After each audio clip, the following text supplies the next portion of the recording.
Hello friends, welcome back to my channel undoubt business, जहां आपके हर doubts clear किए जाते हैं। आई होप कि आपकी प्रिपरेशन अच्छी चल रही है। तो हम बात कर रहे थे केस स्टडीज़ की, और हमने हमारा 5th चैप्टर जो है ऑर्गेनाइजिंग, उसकी केस स्टडीज़ पे डिस्कशन शुरू कर दिया था। इससे पहले वाले पार्ट में, पार्ट ए में, हमने डिस्कस किया था केस स्टडीज़ ऑर्गेनाइजिंग के बेसिक से रिलेटेड, यानी कि ऑर्गेनाइजिंग होता क्या है, इम्पोर्टेंस ऑफ ऑर्गेनाइजिंग प्रोसेस, इन सब कंसेप्ट से रिलेटेड हमने केस स्टडीज़ डिस्कस की थी। आज के वीडियो में हम बात करने वाले हैं ऑर्गेनाइजेशनल स्ट्रक्चर, जो हमने एक कंसेप्ट पढ़ा था ऑर्गेनाइजिंग चैप्टर में। तो उस कंसेप्ट से रिलेटेड जो भी केस स्टडीज़ हैं वो हम डिस्कस करने वाले हैं। तो इस वीडियो में मैंने कवर किया है case studies on functional and divisional organisation structure, यानी कि functional and divisional organisation structure से रिलेटेड जो भी केस स्टडीज़ हैं वो हम लोग इस वीडियो में डिस्कस करेंगे, और this is the part second of the case studies. तो आइए अब हम शुरू करते हैं। तो सबसे पहले जो फर्स्ट क्वेश्चन है वो हमसे कहता है, an organization is working by clubbing similar related jobs under different departments. एक ऑर्गेनाइजेशन कैसे काम करती है? जितना भी सिमिलर रिलेटेड जॉब्स होती है, मतलब दो जॉब्स एक दूसरे से रिलेटेड है और वो एक जैसी है, तो ऐसे जॉब्स को वो क्लब कर देती है, एक साथ लेकर आती है और उसके क्या करती है, डिफरेंट डिपार्टमेंट्स बनाती है। तो एक ऑर्गेनाइजेशन ऐसे काम करती है। द HR डिपार्टमेंट, यहाँ पर कौन सी डिपार्टमेंट की बात की गई है? HR department. HR डिपार्टमेंट मतलब HR मतलब human resource department is not in direct contact with the marketing department. तो HR डिपार्टमेंट में और मार्केटिंग डिपार्टमेंट में कोई कम्युनिकेशन, डायरेक्ट कॉन्टैक्ट नहीं है, ठीक है। And this has created many problems. तो HR और मार्केटिंग में कम्युनिकेशन ना होने की वजह से काफ़ी दिक्कतें आ रही हैं। The HR head feels that he only knows about the HR department and similar is the case with marketing department. तो ये जो पर्टिकुलर डिपार्टमेंट्स के हेड है, इनको ये लगता है कि इनके डिपार्टमेंट के बारे में इनसे बेहतर कोई और जानता ही नहीं है कि इनके डिपार्टमेंट में क्या क्या काम हो रहे हैं। तो सारी चीज़ें जो हैं ये पर्टिकुलर हेड्स को ही पता है, इनको ऐसा लगता है। However the truth is they both have limited and specific skills. इनके पास कैसी स्किल्स है? जितनी होनी चाहिए, लिमिटेड स्किल्स है एंड स्पेसिफिक स्किल्स है। इनको कुछ भी ज़्यादा नहीं पता है, ठीक है। Which type of organization structure does this organization has? तो यहाँ पर कौन सा टाइप ऑफ ऑर्गेनाइजेशन स्ट्रक्चर है, हमें ये बताना है। And what will be the outcome of this mode of thinking in near future for the organization? तो यहाँ पर जो डिपार्टमेंटल हेड्स ये सोच रहे हैं कि मेरे को तो मेरे डिपार्टमेंट के बारे में ही सब कुछ पता है, तो ऐसी थिंकिंग का फ्यूचर में ऑर्गेनाइजेशन पर क्या इम्पैक्ट पड़ेगा, हमें ये भी बताना है। Name one more disadvantage of this type of organization structure. तो यहाँ पर जो भी ऑर्गेनाइजेशन स्ट्रक्चर है, हमें इसका एक डिसएडवांटेज भी बताना है। तो यहाँ पर मैंने दो इमेजेस दी है, एक है HR डिपार्टमेंट की and the second one is marketing department, ठीक है। तो the type of organization structure that is present in the organization is functional organization structure as similar activities are clubbed under one department. तो यहाँ पर हमें जो दो डिपार्टमेंट पता चल रहे हैं, that is one is HR department and second is marketing. तो ये दोनों जो होते हैं ये फंक्शंस होते हैं बिजनेस ऑर्गेनाइजेशन में होने वाले। मतलब HR डिपार्टमेंट में होगा staffing and all the related work, और मार्केटिंग डिपार्टमेंट में मार्केटिंग रिलेटेड वर्क होगा। तो यहाँ पर जो इन्होंने ऑर्गेनाइजेशन स्ट्रक्चर बनाया है, on the basis of functions बनाया है जो कि किसी भी ऑर्गेनाइजेशन में होंगी। तो यहाँ पर जो ऑर्गेनाइजेशन स्ट्रक्चर फंक्शंस के बेसिस पे बनता है, उसको हम क्या कहते हैं, फंक्शनल ऑर्गेनाइजेशन स्ट्रक्चर। और यहाँ पर एक तरह की एक्टिविटीज़ को एक डिपार्टमेंट में डाला है, यानी कि एचआर की एक्टिविटीज़ एचआर डिपार्टमेंट में, human resource related activities HR department में, marketing related activities marketing department में। The reason for limited scope of vision for both the departmental heads is their limited set of skills and knowledge about their department. तो यहाँ पर हमें इनकी thinking के बारे में भी पूछा गया है कि ऐसी थिंकिंग से फ्यूचर में क्या होगा। तो यहाँ पर इनकी लिमिटेड थिंकिंग क्यों है, क्योंकि इनके पास जो स्किल्स एंड नॉलेज है उनके डिपार्टमेंट के बारे में वो भी लिमिटेड है, इसीलिए इनकी थिंकिंग ऐसी हो गई है। In the future this departmental heads won't be able to reach the top most level of management. ऐसे अगर ये हेड्स काम करेंगे तो ये अपने टॉप लेवल मैनेजमेंट तक कभी नहीं पहुंच पाएंगे और इनका डेवलपमेंट नहीं हो पाएगा। This means their managerial development will not reach its peak. ठीक है दोस्तों, सो आई होप आपको ये क्वेश्चन क्लियर है। यहाँ पर इन्होंने पूछा था कि कौन सा ऑर्गेनाइजेशनल स्ट्रक्चर है, एंड हमें पता चला है इस क्वेश्चन में कि यहाँ पर दो फंक्शंस परफॉर्म हो रहे हैं, एक एचआर एंड एक मार्केटिंग। तो कौन सा ऑर्गेनाइजेशनल स्ट्रक्चर हुआ, that would be functional organization structure. और बाकी जो क्वेश्चंस पूछे थे हमने इसका भी आंसर दिया। सो आई होप आपको ये क्वेश्चन क्लियर है। तो चलिए अब हम आगे बढ़ते हैं। Second question says Kiran industries is a company dealing in office furniture, यानी कि कैबिनेट्स बनाती है, ऑफिस के जो हमारे केबिन्स होते हैं उससे रिलेटेड जो भी फर्नीचर होता है किरण इंडस्ट्रीज़ उसमें डील करती है। The company choose to diversify the operations to improve its growth potential and increase market share. तो किरण इंडस्ट्रीज़ चाहती है अपना बिज़नेस को डाइवर्सिफाई करना चाहती है, वो ऑपरेशंस को डाइवर्सिफाई करना चाहती है ताकि उनका मार्केट शेयर जो है वो इंक्रीज़ हो और उनको और ग्रोथ, उनका जो ग्रोथ पोटेंशियल है वो भी बढ़ जाए, इम्प्रूव हो जाए। ठीक है। As the project was important many alternatives was generated for the purpose. तो इनका प्रोजेक्ट क्या था कि इनको अपनी कंपनी को डाइवर्सिफाई करना है, तो इसके लिए इन्होंने क्या करा, वेरियस अल्टरनेटिव्स, जिससे कि ये अपने ऑर्गेनाइजेशन को डाइवर्सिफाई कर सकते थे। मैनी अल्टरनेटिव्स, जितने भी अल्टरनेटिव्स थे उन्होंने क्या करा, उसे आइडेंटिफाई किया and thoroughly discussed among the member of the organization. और हर एक अल्टरनेटिव पे थॉरो डिस्कशन, डिटेल में डिस्कशन किया। ठीक है। After evaluating the various alternatives, बाद में इवैल्यूएशन होने के बाद सुखविंदर, किरण इंडस्ट्रीज़ के एमडी कौन है, Sukhwinder, decided that they should add home interiors and furnishings as a new line of business activity.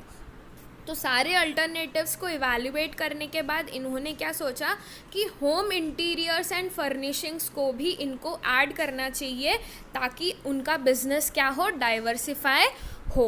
तो यहाँ पर सबसे पहले तो वो सिर्फ ऑफिस फर्नीचर में ही डील कर रही थी, अब उन्होंने सोचा कि हम होम इंटीरियर्स एंड फर्निशिंग्स पे भी ध्यान देंगे। एज अ वो चाहते हैं कि अपनी बिजनेस में वो न्यू लाइन ऑफ बिजनेस शुरू करना चाहते हैं, that would be home interiors and furnishing. तो क्वेश्चन बोलता है, name the framework which the diversified organization should adopt to enable it to cope up with the emerging complexity and give one reason for support of your answer। तो यहाँ पर हमें बताना है कि ये जो डाइवर्सिफाइड ऑर्गेनाइजेशन होगी तो उसे कौन सा ऑर्गेनाइजेशन स्ट्रक्चर अडॉप्ट करना चाहिए ताकि जो भी आगे जाके कॉम्प्लेक्सिटीज़ होंगी उसे वो अच्छे से कोप अप कर सके, उसे वे फेस कर सके। और इसके लिए हमें एक रीज़न भी देना है कि क्यों इसे ये वाला ऑर्गेनाइजेशन स्ट्रक्चर, ये वाला फ्रेमवर्क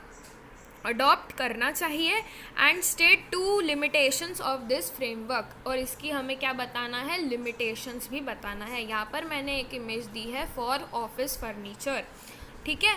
तो यहाँ पर सबसे पहला प्रोडक्ट उनका क्या था, उनका प्रोडक्ट था ऑफिस फर्नीचर। पहले वो लोग क्या करते थे, ऑफिस फर्नीचर में डील करते थे, और ऑफिस फर्नीचर क्या होता है, एक प्रोडक्ट है ना।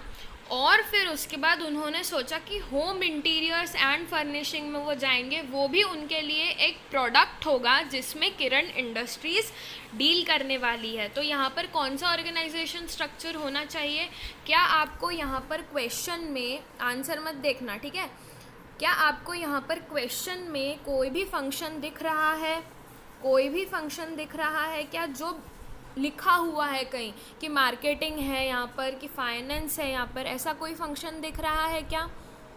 हाँ, यहाँ पर प्लानिंग ज़रूर दिख रही है कि किरण इंडस्ट्रीज़ में क्या चल रहा है, प्लानिंग चल रही है, लेकिन ऐसा पर्टिकुलर आपको कोई फंक्शन लिखा हुआ दिख रहा है क्या?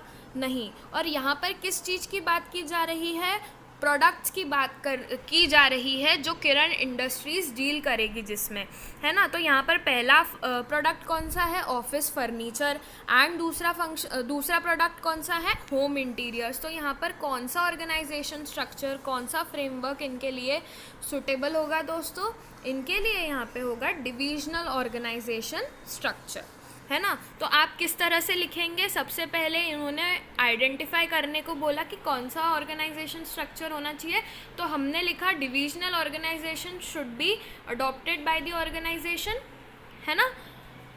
और यहाँ पर हमें इसका रीज़न भी पूछा गया है, तो हमें पहले तो जो आपका आंसर है वो लिखना है कि डिविजनल ऑर्गेनाइजेशन स्ट्रक्चर, एंड फिर आपको रीज़न इसका बताना है, because it leads to faster decision making, है ना, because it leads to faster decision making, promotes flexibility, because each division functions as an autonomous unit. तो यहाँ पर क्या होगा, अगर एक पर्टिकुलर प्रोडक्ट रिलेटेड डिपार्टमेंट बन जाएगा तो उस प्रोडक्ट से रिलेटेड जो भी डिसीजंस लेने होंगे वो ईजियर हो जाएंगे डिसीजंस लेने के लिए, है ना। और हर जो डिपार्टमेंट है वो फ्लेक्सिबली अच्छे से परफॉर्म कर सकेगा, ऑटोनॉमसली वो परफॉर्म कर सकेगा, इंडिपेंडेंटली वो परफॉर्म कर सकेगा। इसीलिए डिविजनल ऑर्गेनाइजेशन स्ट्रक्चर इस कंपनी को अडॉप्ट करना चाहिए। आई होप आपको क्लियर है दोस्तों क्यों करना चाहिए, और हमने कैसे आइडेंटिफाई किया कि डिविजनल ऑर्गेनाइजेशन स्ट्रक्चर है। डिविजनल ऑर्गेनाइजेशन स्ट्रक्चर जो होता है वो प्रोडक्ट बेसिस पे, रीजन बेसिस पर इस तरह से बनता है, ठीक है। तो इसीलिए हमें डिविजनल ऑर्गेनाइजेशन स्ट्रक्चर अडॉप्ट करना चाहिए। और हमें यहाँ पर पूछा गया था 2 लिमिटेशंस, तो डिविजनल स्ट्रक्चर की जो लिमिटेशंस है वो ये है दोस्तों, दे में B conflicts among departments over allocation of resources at the cost of other divisions। ऐसा हो सकता है कि जो resources एक डिपार्टमेंट को allocate होना है वो दूसरे डिपार्टमेंट की कॉस्ट पर एलोकेट हो, मतलब ये जो रिसोर्सेज थे ये दूसरे डिपार्टमेंट को मिलने चाहिए थे लेकिन मिल गए दूसरे डिपार्टमेंट को, है ना। समझ रहे हो कि यहाँ पर कॉन्फ्लिक्ट किस पे हो सकता था कि जो रिसोर्सेज हैं जो एक डिपार्टमेंट को मिलने चाहिए थे वो उस डिपार्टमेंट को न मिलते हुए किसी दूसरे डिपार्टमेंट को मिल जाए, ये हो सकता है ऐसे में डिविजनल ऑर्गेनाइजेशन स्ट्रक्चर में। तो यहाँ पर कॉन्फ्लिक्ट्स हो सकते हैं, तो ये एक लिमिटेशन हो गई।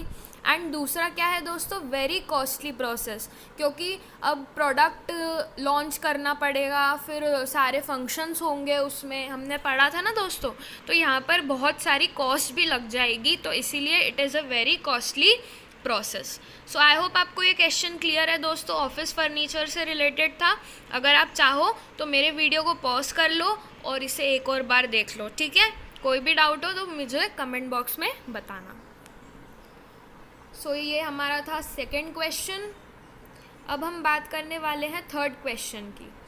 सो थर्ड क्वेश्चन कहता है, after completing a course in travel and tourism Karan started his own travel agency, ठीक है। In order to ensure smooth functioning of his business he decided 14 job positions divided in 4 departments on the basis of functions। यहाँ पर तो clearly बता दिया है कि यहाँ पर क्या है दोस्तों, करण ने डिसाइड किया है ट्रैवल एजेंसी में वो 14 जॉब पोजीशंस होंगी टोटल, और उन 14 जॉब पोजीशंस को वो 4 डिपार्टमेंट्स में डिवाइड करेगा। और डिपार्टमेंट्स किस बेसिस पे बनेंगे, फंक्शंस के बेसिस पे, नेमली फ्रंट ऑफिस डिपार्टमेंट। पहला डिपार्टमेंट कौन सा है, फ्रंट ऑफिस। दूसरा है उसमें क्या होगा, ऑनलाइन क्वीरीज होंगी, ठीक है। रिजर्वेशन डिपार्टमेंट होगा एक, जहाँ पर एयरवेज, रेलवेज, रोडवेज का रिजर्वेशन किया जाएगा। एक होगा अकोमोडेशन बुकिंग डिपार्टमेंट, यानी कि होटल्स का बुकिंग डिपार्टमेंट होगा एक। एंड सिक्योरिंग पेमेंट्स डिपार्टमेंट, ताकि टाइमली पेमेंट्स मिल सके, तो इसीलिए एक डिपार्टमेंट बन गया। तो ये जो 4 डिपार्टमेंट्स है ये कौन से हो गए, पहला कौन सा हो गया, फ्रंट ऑफिस। दूसरा कौन सा, रिजर्वेशन। तीसरा कौन सा, अकोमोडेशन। चौथा कौन सा, सिक्योरिंग पेमेंट्स। तो ये सारे किसी भी ट्रैवल एजेंसी में ये सारे बेसिक फंक्शंस होते हैं, है ना। तो ये फंक्शंस के बेसिस पे जो है ये डिपार्टमेंट्स बने हैं। So, in order to avoid any interdepartmental conflict, he decides to specify clearly the lines of authority and areas of responsibility for each job position। तो यहाँ पर इसने बोला है कि कोई भी कॉन्फ्लिक्ट ना हो, इसीलिए मैं हर अथॉरिटी लाइंस को और अपनी अपनी रिस्पॉन्सिबिलिटीज़ को जो आप लोगों की होंगी, जो एम्प्लॉयज़ की होंगी, उसको मैं क्लियरली डिफ़ाइन कर रहा हूँ। तो यहाँ पर कौन सा फंक्शन ऑफ मैनेजमेंट है हमें ये बताना है, और फ्रेमवर्क कौन सा है जो करण ने बनाया है हमें वो बताना है। Name the type of framework, है ना। ऑल्सो गिव 2 एडवांटेजेस, तो जो फ्रेमवर्क है उसका हमें नाम भी बताना है, एंड हमें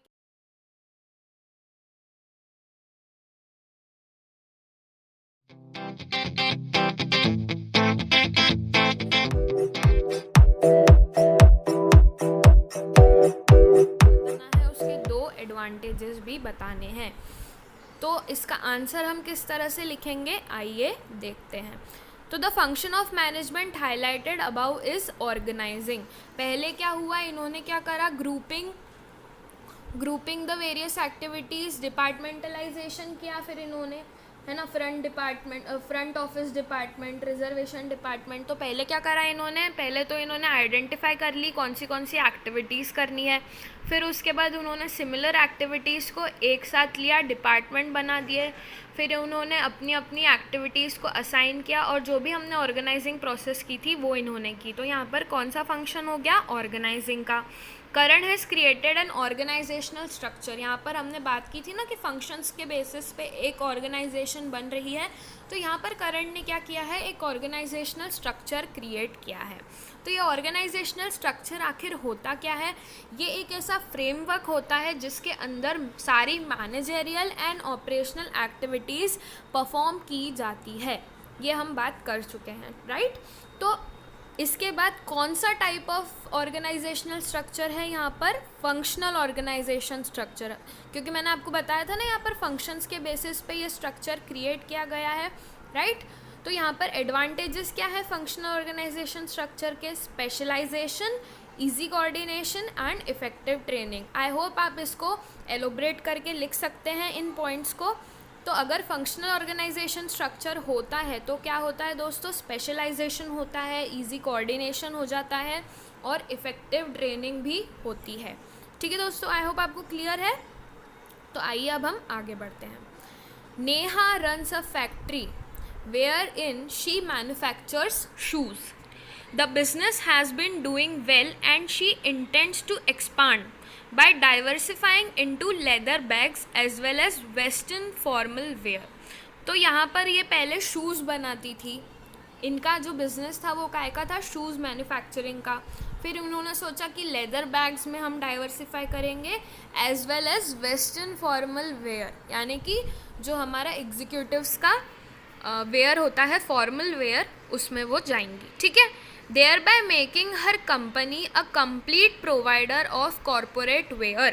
तो यहाँ पर जो कॉरपोरेट्स, ऐसे कॉरपोरेट्स आप इमेज में देख पा रहे होंगे, ऐसे कॉरपोरेट्स जो पहनते हैं उसका वो कंप्लीट प्रोवाइडर बनना चाहती है नेहा की कंपनी, ठीक है।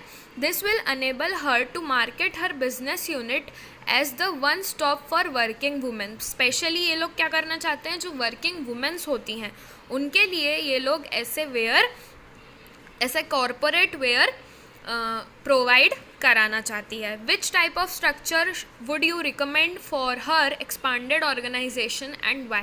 तो हमने यहाँ पर देखा दोस्तों कि पहले ये शूज़ में थी, शूज़ मैन्युफैक्चर कर रही थी, फिर लेदर बैग में गई, फिर वेस्टर्न फॉर्मल वेयर में गई। तो यहाँ ये मुझे लगता है कि ये कोई फंक्शन नहीं है इनके लिए, ये क्या है, एक प्रोडक्ट है।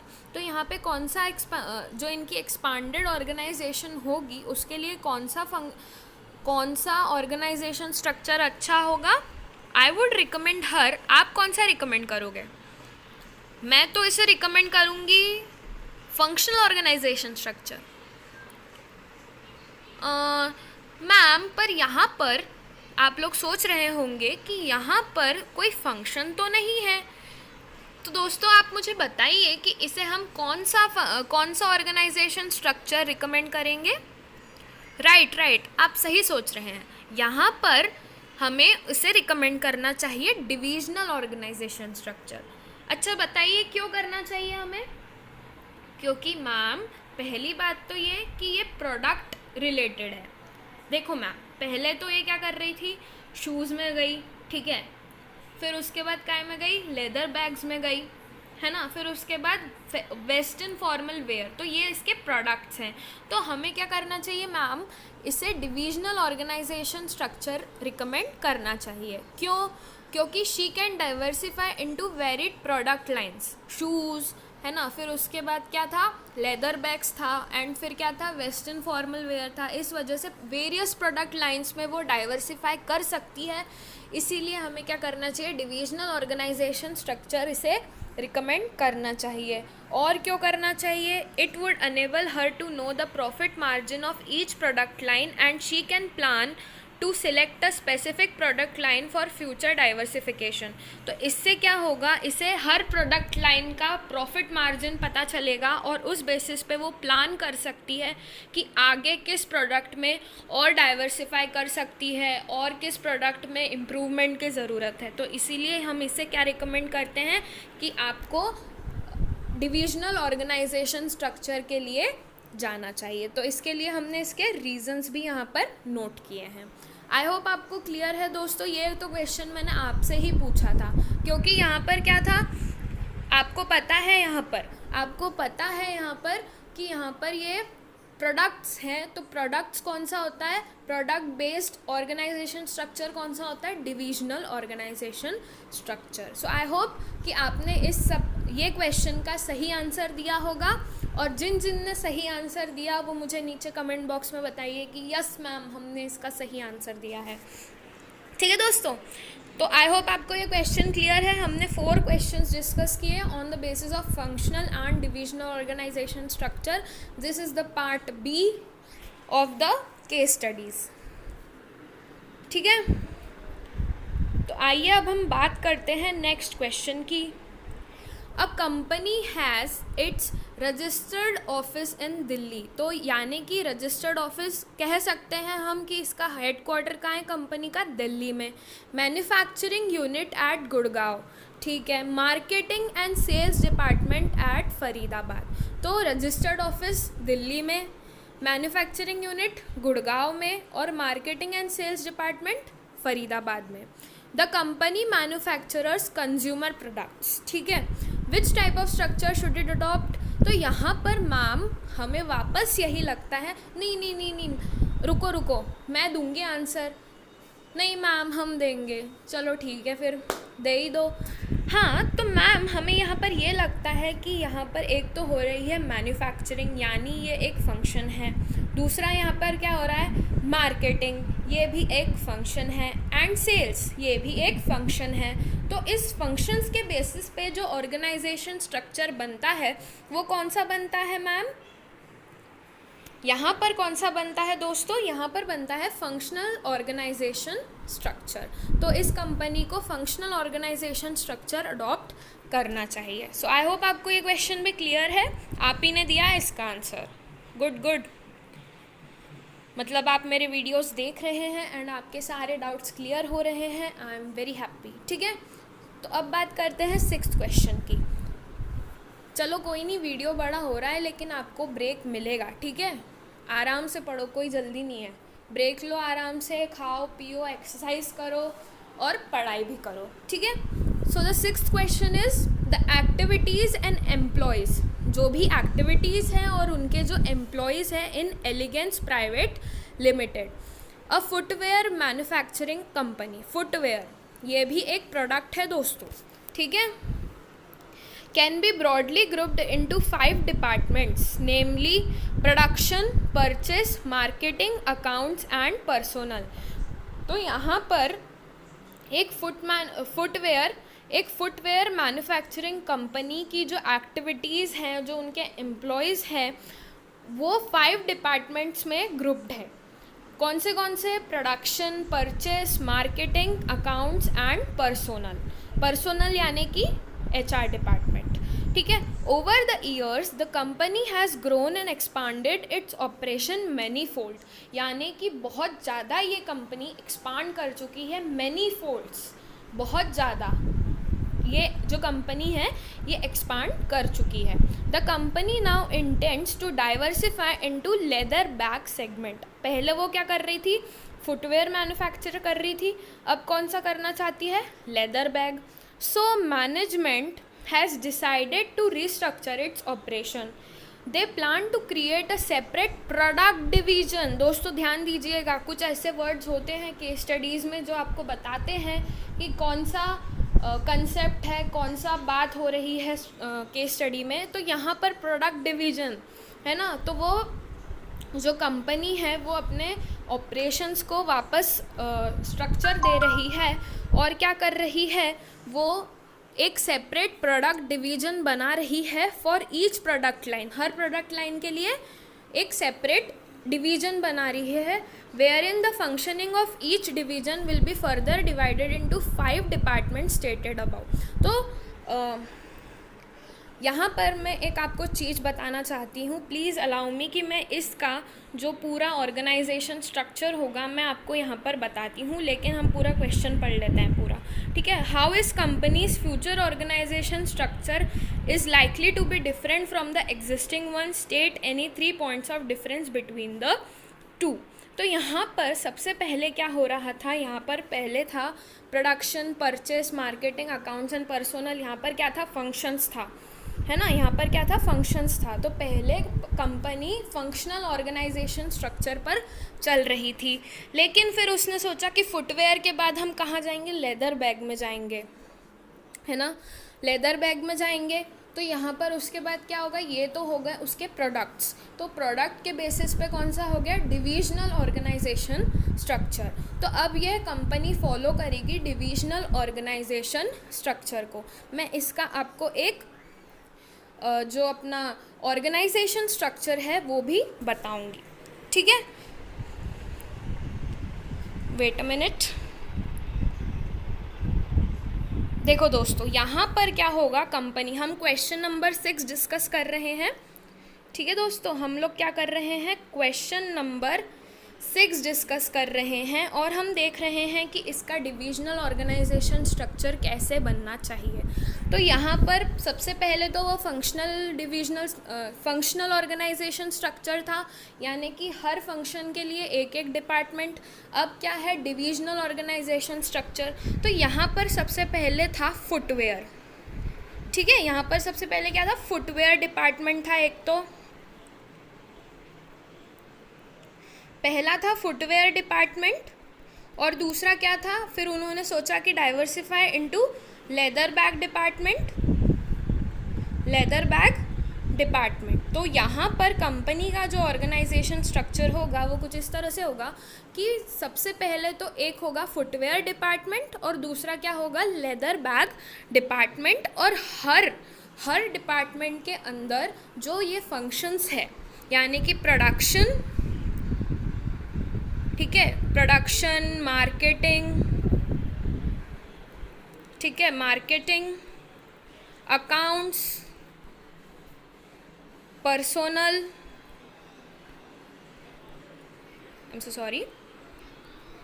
तो हर डिपार्टमेंट के अंदर क्या होगा, ये पर्टिकुलर बात होगी हर डिपार्टमेंट के अंदर। एक तो पर्टिकुलर जो डिविजनल ऑर्गेनाइजेशन स्ट्रक्चर है वो कंपनी का ऐसा बनेगा कि पहला तो होगा एक फुटवेयर डिपार्टमेंट, एक होगा लेदर बैग डिपार्टमेंट, और उसके अंदर पर्टिकुलर उस डिपार्टमेंट के अंदर ये सारे फंक्शंस होंगे जो हमने अभी क्वेश्चन में डिस्कस किए थे। लेट से प्रोडक्शन होगा, मार्केटिंग होगा, अकाउंट्स होगा, पर्सोनल होगा।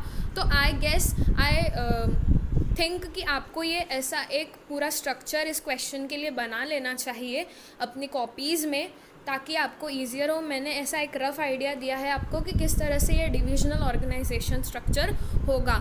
और दोस्तों कभी कभी क्या होता है कि एग्ज़ाम में पूछ लेते हैं कि create a divisional organisation structure, तो इस तरह से आप एक ऑर्गेनाइजेशन स्ट्रक्चर भी बना सकते हो।